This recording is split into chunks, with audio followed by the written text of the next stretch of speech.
Nothing says happy anniversary quite like catching your husband in the act with his assistant in the company parking lot. 10 years of marriage to Weston Emerson had taught me many lessons. How to smile through his mother's passive-aggressive critiques of my cooking, how to politely applaud when he collected another corporate trophy for shuffling numbers from column A to column B, and apparently, how to silently film an affair in progress with perfect camera stability. Future Oscar nomination for cinematography, perhaps. I'm Pearl Emerson, 38, event planner extraordinaire, the woman who choreographs flawless corporate gatherings where board executives in expensive suits pretend to enjoy themselves. The irony of planning my own anniversary surprise only to receive one of a very different sort wasn't lost on me. Tuesday, October 15th, began like any other in our pristine Westchester County neighborhood. Autumn leaves were meticulously arranged on manicured lawns, as if the HOA had guidelines for foliage placement. I had taken the afternoon off to prepare for our anniversary. 10 years of what I thought was marital bliss, wrapped up in a 4,200-square-foot colonial with his and hers walk-in closets. Our reservation at Luminaire had been booked 3 months in advance because nothing says I love you quite like planning that far ahead for overpriced food. I'd even purchased a new dress, something Weston had subtly hinted at for months with comments like, "Don't you think it's time to refresh your wardrobe?" Translation: Your current clothes make you look like someone's middle-aged aunt. I decided to surprise him at work, something I hadn't done in years.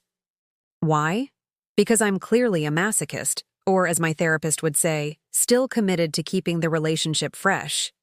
Note to self, fire therapist. Driving into the gleaming Titan Technologies parking lot, I felt a flutter of excitement. The glass monolith where my husband worked his financial magic caught the afternoon sun like it was winking at me, foreshadowing disaster. I spotted Weston's assigned spot, the one with the pretentious sign reading W. Emerson, CFO.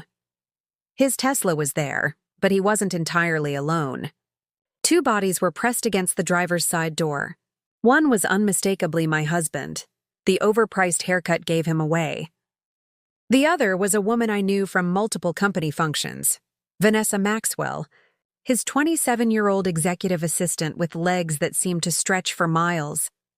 My brain ran through reactions faster than Weston cycled through excuses for forgetting to take out the trash. Shock. Rage. An oddly pragmatic calculation of how much alimony I could claim. And then, with the clarity of someone who's binged too many revenge movies, I did the only logical thing. I pulled out my phone and began recording in crystal clear 4K.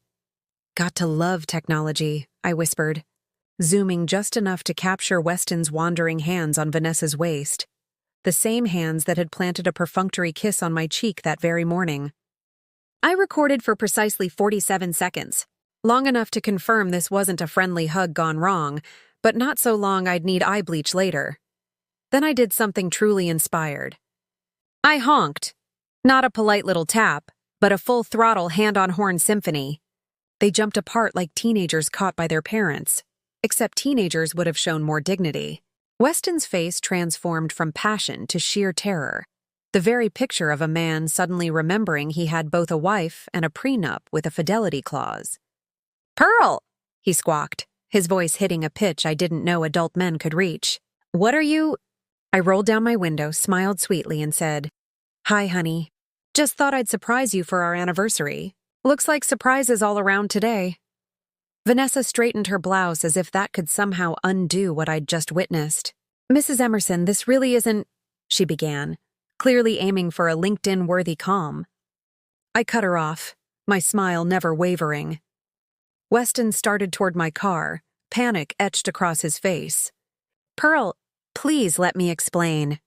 That's when I did something every wronged spouse in America would applaud. I put the car in reverse and said, loud enough for them both to hear, "I already have your explanation in 4K, can't wait to show it at the company gala I'm planning next month."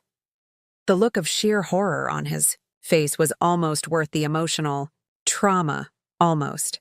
I drove home with mechanical precision, my mind already plotting the next steps. Most people in my situation might cry, call their mom, or polish off a bottle of wine. Not me. I'm the woman who orchestrated President Rayford's campaign fundraiser during a blackout without breaking a sweat. This was just another event to manage, the dismantling of a decade-long marriage. I walked into our house, the one with Weston's name first on the deed despite my down payment, and went straight to our home office. Anniversary dinner could wait. I had more pressing business, downloading the video to 3 separate cloud storage accounts on our home server. Backup is key, kids. My phone started buzzing nonstop. Weston, of course, alternating between calls and frantic texts. It's not what it looks like. Please let me explain. Where are you? We need to talk.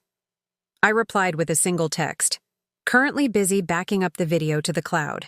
Don't worry, I got your good side. Then I poured myself a glass of the ridiculously expensive scotch Weston had been saving for special occasions and settled at my computer.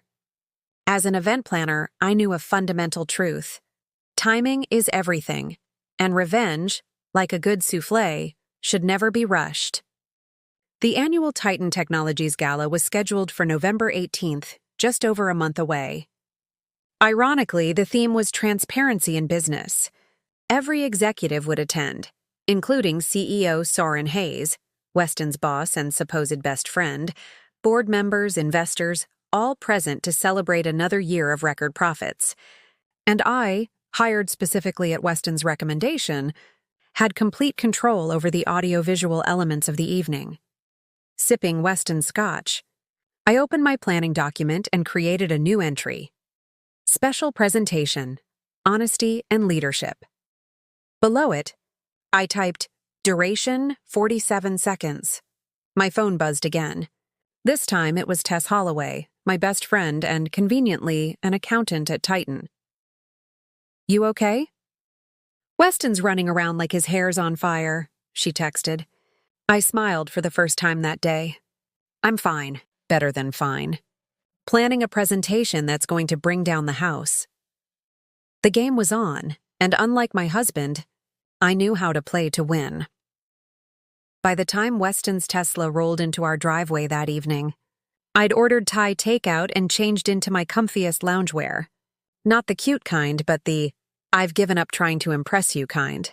Somehow, eating pad thai in ratty sweats while plotting your husband's professional downfall just hits differently.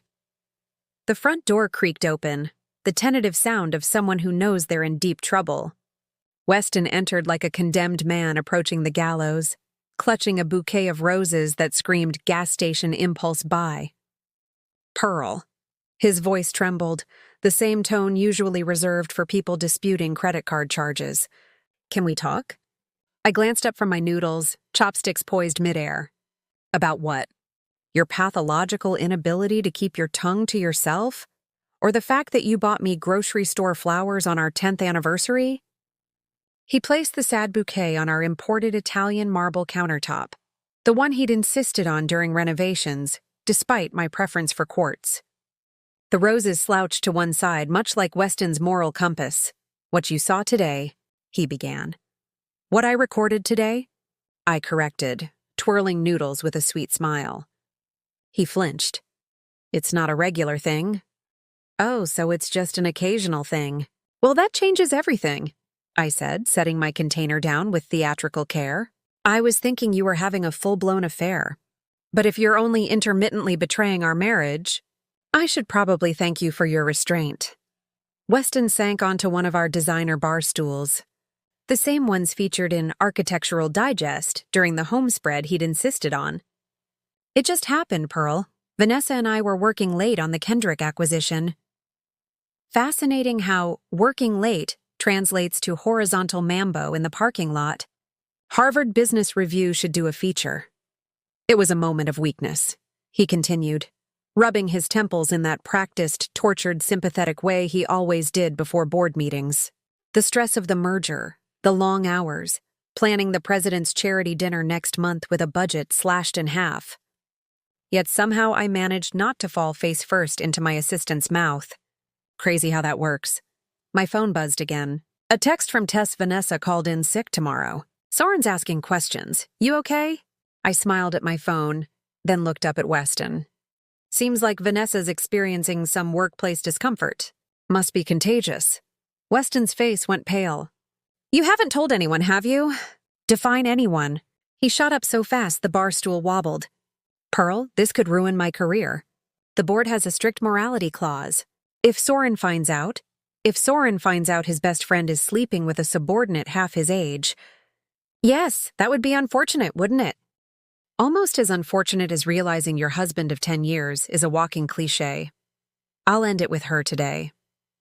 Right now, he pulled out his phone. I laughed. Not a cute little chuckle, but the full-bodied laugh of someone who's crossed into a new dimension of disbelief. You think that's the solution? Sorry, honey. I'll stop cheating now that I've been caught. Do I have welcome tattooed on my forehead? The doorbell rang.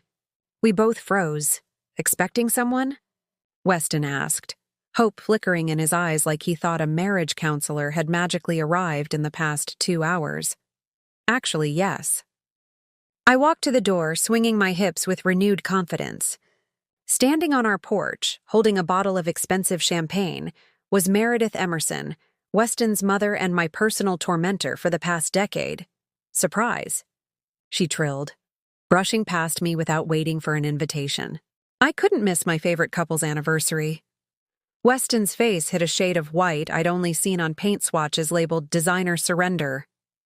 Mother, this isn't really a good time, he started. I drove all the way from Greenwich.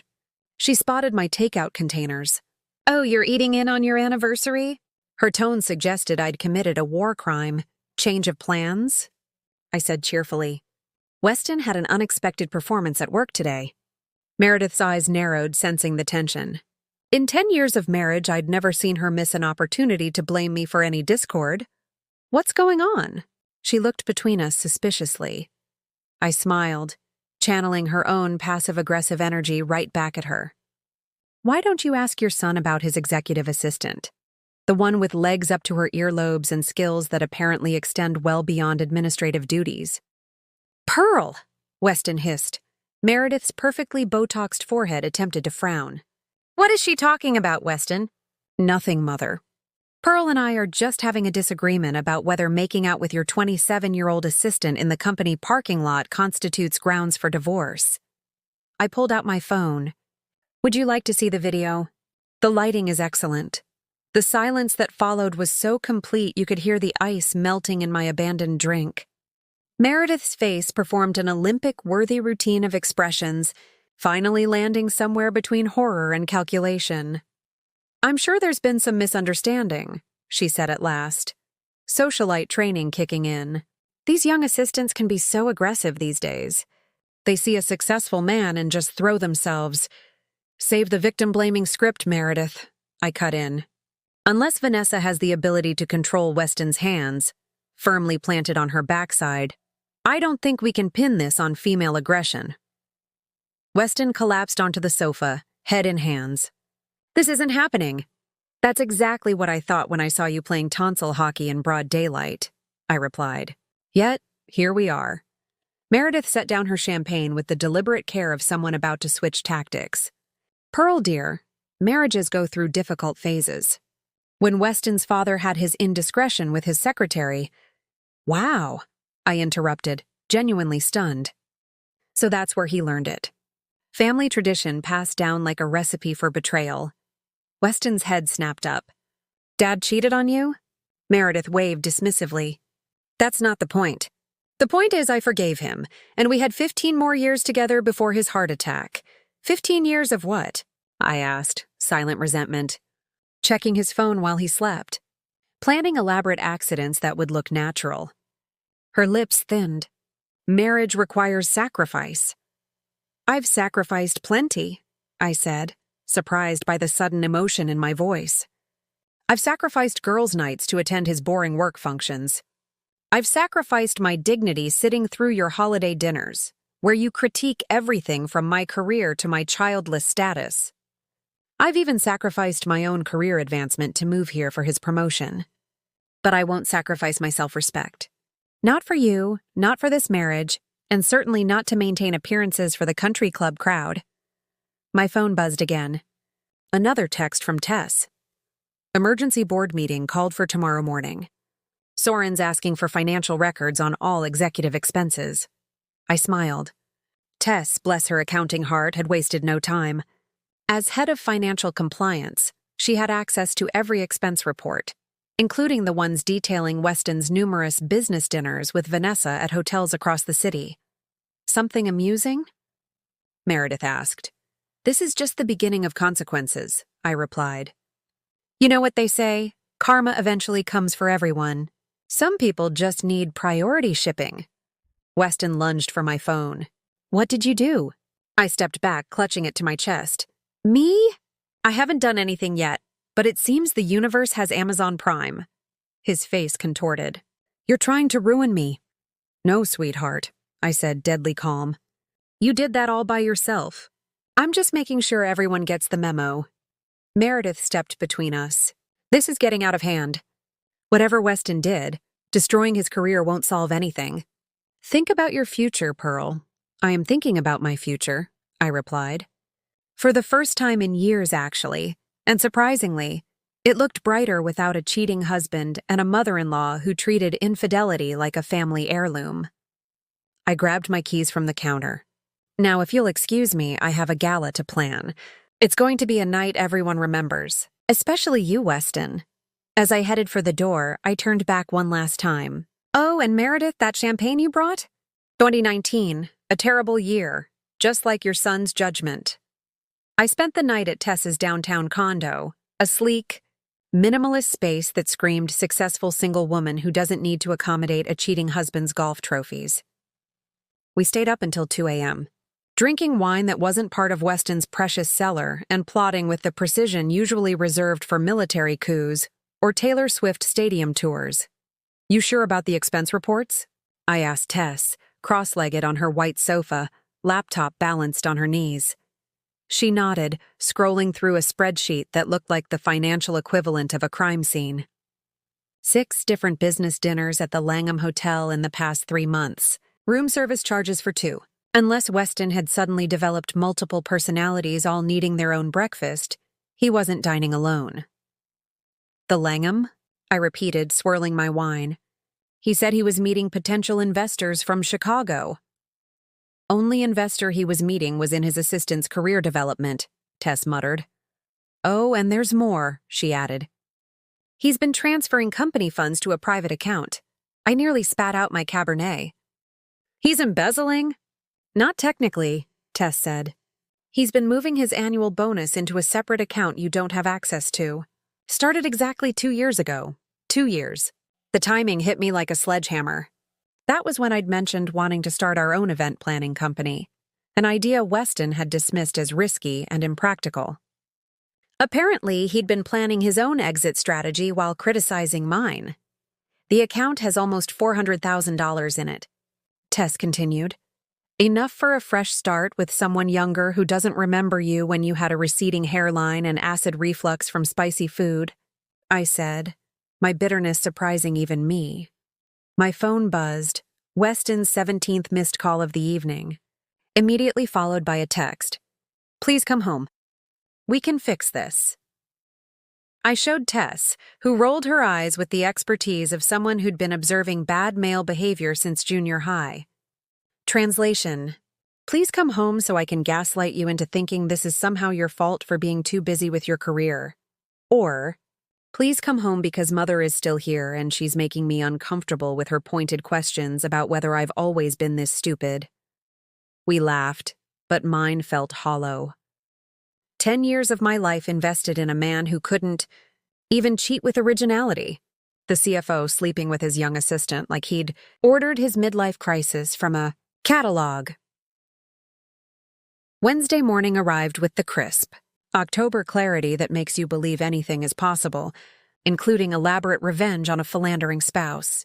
I dressed in one of my power outfits, a perfectly tailored black pantsuit that made me look competent and unapproachable, the corporate equivalent of a do not disturb sign. What's the plan? Tess asked, handing me a coffee as we prepared to head to our respective offices. First, I need to talk to Soren before Weston spins this into me being the vindictive wife trying to ruin him over a misunderstanding. Soren Hayes, CEO of Titan Technologies and Weston's supposed best friend, had always treated me with the distracted cordiality of someone who viewed executive spouses as pleasant but entirely unnecessary background characters. Today, that would change. I texted him directly. Need to meet regarding the gala. Also have sensitive information about executive conduct that requires immediate attention. His response came within minutes. My office, and 30, Titan Technologies headquarters loomed before me, all glass and steel and corporate ambition. Walking through the lobby felt like entering a gladiator arena. Except instead of lions, I'd be facing corporate politics and a husband who had underestimated me one too many times. Several employees did double takes as I passed. Word clearly had spread that something was amiss in the Emerson marriage. One brave soul, Jenkins from marketing, even asked, "Everything okay, Mrs. Emerson? Weston seems distracted today." I smiled with all the warmth of an Arctic front. Fascinating observation, Jenkins. Perhaps his conscience is weighing heavily on his libido. Jenkins went the color of an overripe tomato and suddenly remembered an urgent meeting. Elsewhere, Soren's corner office offered a panoramic view of Westchester County, the kind of vista that makes powerful men feel even more powerful. He rose from behind his imposing desk as I entered. Expression a careful mix of concern and calculation. "Pearl," he began, "I've called an emergency board meeting for 11 a.m. Before we go in, I need to know exactly what's happening with Weston." I placed my phone on his desk and hit play without preamble. The video of Weston and Vanessa's parking lot rendezvous spoke for itself. Soren's face remained impressively impassive, the result of years negotiating with tech giants and venture capitalists. When the video ended, he sighed deeply. "How long has this been going on?" he asked, measured. "The affair?" "Based on expense reports showing intimate dinners and hotel stays at least 3 months. But that's not all." I pulled out the financial documents Tess had provided. "He's been hiding money, his bonuses in a private account I didn't know about. Started 2 years ago." Soren studied the papers, expression darkening. "This violates at least 2 clauses in his contract. The board will demand action." He looked up at me. "What do you want, Pearl?" The question caught me off guard. In all my anger and plotting, I hadn't actually formulated an endgame. Revenge, yes. Justice, absolutely. But specifics? "I want what I've earned," I said finally. 10 years supporting his career, planning events that made this company shine, being the perfect corporate wife. I wanted acknowledgement that I added value while he subtracted trust. Soren nodded slowly. "You've always been too smart for him. I told him that once at a Christmas party." He laughed it off. This revelation stunned me. "You knew he didn't appreciate me?" "Everyone knew he was cheating." "No, I wouldn't have tolerated that." He tapped the financial documents. The intercom buzzed. "Mr. Hayes, the board is assembling in the conference room and Mr. Emerson is asking to speak with you urgently." "Tell him I'm in a meeting," Soren replied. "We'll see him at 11. He turned back to me. "The gala is next month. You're still planning it?" A slow smile spread across my face. "Oh, absolutely. In fact, I've been considering a special presentation on corporate transparency." Soren's eyebrow arched. "The board would normally need to approve any changes to the program." I countered, "The CEO can authorize it as a special initiative." He studied me for a long moment, then nodded. "You know, Pearl, we have an opening in our corporate events division. Director level. The previous person left to pursue other opportunities." "Is that so?" I kept my tone neutral, but my heart raced. The role oversaw all company events globally, required extensive travel, creative control, and came with significant stock options. He slid a folder across the desk. "Your qualifications would be ideal." I opened it to find a job description with a salary that made my eyes widen. This wasn't just a job offer. It was independence, freedom, the very thing Weston had discouraged me from seeking. "Why?" I asked simply. "Because talent deserves recognition. And because I've been waiting for an excuse to restructure the executive team for months. Weston's been coasting on past performance while taking credit for others' work, including yours." The pieces clicked. Weston had opposed my career advancement because it threatened his carefully constructed image. The board meeting, I began, will determine Weston's future at the company. Soren finished. But regardless of the outcome, your opportunity stands. My phone buzzed, a text from Tess. Boardroom filling up. Weston looks like he's about to throw up on his Ferragamo loafers. I showed Soren, who actually chuckled. Shall we? He asked, gesturing toward the door. As we walked down the hallway toward the boardroom, a strange sense of calm settled over me. This wasn't just about revenge anymore. It was about reclaiming my worth. One more thing, I said, stopping just before the boardroom doors. About the gala presentation, the one on transparency. Soren's eyes gleamed with understanding. I'm thinking we should make it the centerpiece of the evening. Really drive home the company's commitment to ethical behavior. He nodded slowly. I believe that can be arranged. After all, nothing says corporate values quite like a real-world demonstration. As we pushed open the doors to face the board and Weston, I couldn't help but think, sometimes the best revenge isn't just exposing betrayal. It's rising from its ashes more powerful than before. The Titan Technologies boardroom resembled a luxury bunker. Mahogany panels, leather chairs, all designed to make important people feel even more important while deciding the fates of thousands. Today, it would witness the corporate execution of one Weston Emerson, who sat at the far end looking like he'd swallowed a particularly spiky cactus. As Soren and I entered, all 14 board members turned in perfect synchronicity, like one of those horror movies where possessed dolls track you with their eyes. Weston half rose from his chair, then thought better of it when he saw my expression. Carefully calibrated to volcanic but controlled. Mr. Hayes. Mrs. Emerson, greeted Eleanor Blackwood, the board chairwoman whose silver bob and perpetual scowl had terrorized underperforming executives for 2 decades. I understand we have some sensitive matters to discuss. Indeed, Soren replied, gesturing for me to take a seat directly opposite Weston. Mrs. Emerson has brought some concerning information to my attention regarding both personal and professional conduct. Weston's face performed an impressive color-changing routine, from ghost white to fire engine red in under 3 seconds. I can explain, he blurted. Eleanor raised one perfectly manicured hand. I believe we should hear the accusations first. Mr. Emerson, professional courtesy. Professional courtesy. Something Weston had clearly forgotten existed while giving Vanessa her performance review in the parking lot. Soren nodded toward me. Pearl, would you like to begin? I smiled, the kind of smile that makes men instinctively protect their vital organs. I'd be delighted. I placed my phone on the table and connected it to the room's presentation system. Yesterday, I discovered my husband, your chief financial officer, engaged in an inappropriate relationship with his direct report, Vanessa Maxwell. Alleged relationship, Weston interjected desperately. Visual evidence suggests otherwise, I replied, pressing play. The 47-second video of Weston and Vanessa's parking lot passion played on the giant screen, usually reserved for quarterly earnings reports. The room fell utterly silent. One board member even removed his glasses, cleaned them, and put them back on, as if better vision might somehow change what he was seeing. When the video ended, I continued with clinical precision. Beyond the obvious ethical violation of engaging with a subordinate, financial records indicate Mr. Emerson has been using company resources to facilitate this relationship. Tess, bless her accounting soul, stepped forward with copies of the expense reports.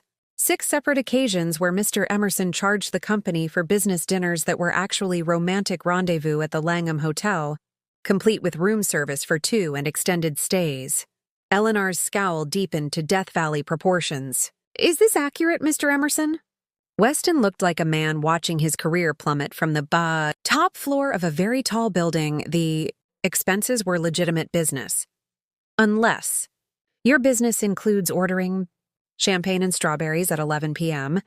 I think we can all agree on what kind of business was being conducted, Tess interrupted, sliding specific receipts toward the board members. And there's more, I added, my voice steady despite the adrenaline coursing through me. Mr. Emerson has been diverting his company bonuses to a private account unknown to me, his spouse, for the past 2 years. While not technically embezzlement, it raises serious questions about financial transparency and, shall we say, preparation for an undisclosed exit strategy. The board members exchanged glances that could only be described as sharks sensing blood in the water. "These are serious allegations," Eleanor said, turning to Soren. "What is your recommendation as CEO?" Soren leaned forward. "Our company values explicitly prohibit relationships between managers and their direct reports.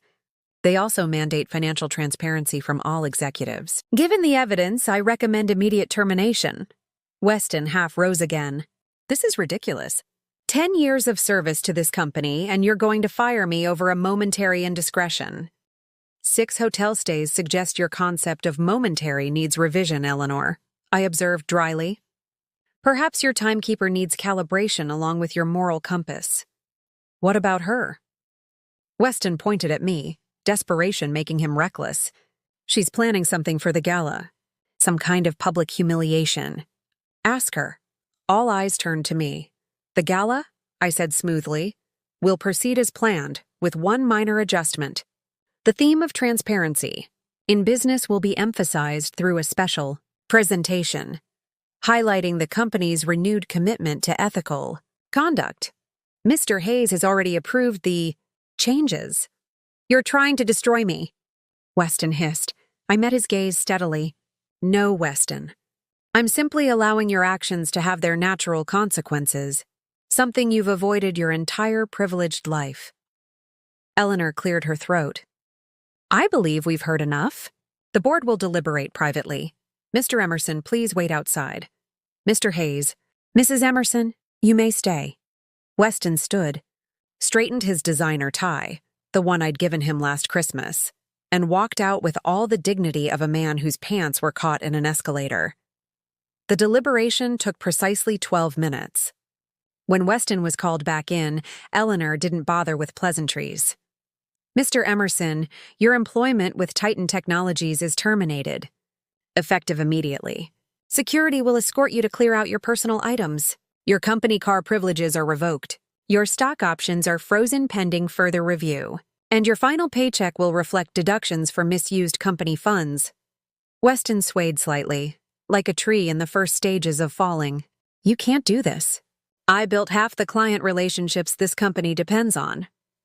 "Actually," Soren interjected, "our client satisfaction surveys indicate it was your team that maintained those relationships, often despite your involvement, not because of it." Watching Weston's carefully constructed professional facade crumble was like seeing a wax figure melt in real time, revealing nothing beneath the surface. "Pearl?" Weston turned to me, voice suddenly soft. "Are you really going to let this happen? 10 years of marriage?" 10 years, I repeated, "during which you discouraged my career aspirations, hid money from me, and ultimately betrayed not just our marriage, but your professional ethics. So yes, I'm really going to let this happen. In fact, I'm going to help it happen." I turned to the board. "There's one more thing you should know. I've accepted Mr. Hayes' offer to become the new director of global events for Titan Technologies. I'll be overseeing all corporate functions worldwide, including, of course, next month's gala." The look on Weston's face was worth every second of the past 48 hours. Pure, unadulterated shock, followed by the dawning realization that I would now be employed by the very company that had just fired him. "You planned this," he whispered. "No," I corrected. "I adapted to changing circumstances. Something you taught me was essential in business. Consider it the one valuable lesson I'm taking from our marriage." Security arrived with impressive timing. 2 broad-shouldered men in suits who flanked Weston with professional detachment. "Your office has been secured," Mr. Emerson, one said. "We'll escort you to collect your personal items." As Weston was led away, Eleanor turned to me with something almost approaching a smile. "Mrs. Emerson, or should I say Director Emerson, I look forward to seeing what you do with the gala. Based on today's performance, I expect it will be memorable." "Oh, it will be," I assured her. Nothing says corporate reinvention quite like watching the old guard fall and the new guard rise. After the board members filed out, Soren stayed behind in the emptying boardroom. Was it worth it? He asked quietly. I considered the question. Justice usually is, though I suspected the real satisfaction would come next month at the gala. About that, he said, what exactly are you planning to show? I smiled. Nothing that happened today. That would be unprofessional and potentially actionable. Let's just say I've been collecting evidence of Weston taking credit for other people's work for years. Emails, presentation drafts, recorded meetings. The presentation will simply restore credit where it's due. Soren laughed. Remind me never to cross you. Pearl, that, I said, gathering my things, is probably the smartest business decision you'll make all year. As I walked out of Titan Technologies that day, not as Weston Emerson's wife, but as their new director of global events, I realized sometimes the best revenge isn't served cold. It's served with a promotion, a corner office, and the satisfying knowledge that your ex-husband is currently explaining to his mother why he's unemployed, publicly humiliated, and facing divorce proceedings. And I hadn't even gotten to the gala yet. November 18th arrived crisp and clear, perfect weather for career resurrection and ex-husband humiliation.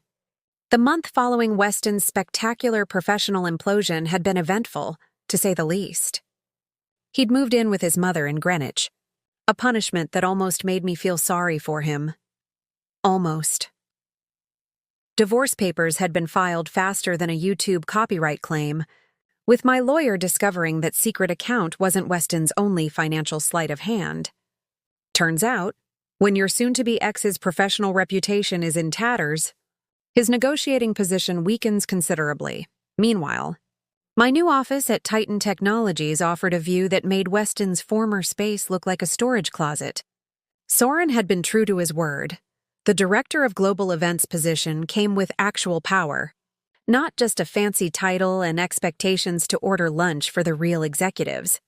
The annual gala was being held at the Whitney Museum, my choice, not the country club Weston had initially booked. 500 of the industry's elite gathered in designer formal wear, sipping champagne that cost more than some people's monthly rent, while pretending to care about the art surrounding them. I stood at the entrance in a crimson dress that had cost precisely 1 day of my new salary, greeting attendees with the confident smile of someone who had orchestrated not just an event, but a resurrection. Pearl, Tess approached, stunning in midnight blue. The place looks amazing. Very different from last year's snooze fest at the golf club. Amazing what happens when you prioritize style over stuffy tradition, I replied, accepting a glass of champagne from a passing server. Have you heard from him? She asked, lowering her voice. You mean besides the desperate settlement offers and the drunk text comparing me to Judith? Not recently. I sipped my champagne. Though I did hear from Meredith yesterday. Apparently living with a 41-year-old unemployed son is straining her bridge club schedule. Tess snorted. Karma really doesn't mess around once it gets going. Speaking of karma, I nodded toward the entrance, where Vanessa Maxwell had just arrived, looking uncomfortable in a conservative black dress that screamed, "Please don't notice me." After Weston's firing, she'd been transferred to the accounting department, a lateral move Tess assured me involved spreadsheets far less exciting than hotel bedspreads. The board had decided firing her would look like victim blaming, but keeping her in executive administration would send the wrong message. Accounting purgatory was the compromise. Should we say hello? Tess asked with mock innocence. I think my successful existence is greeting enough, I replied. The evening proceeded with choreographed precision, dinner, speeches, awards. Then came the moment I'd been planning for weeks.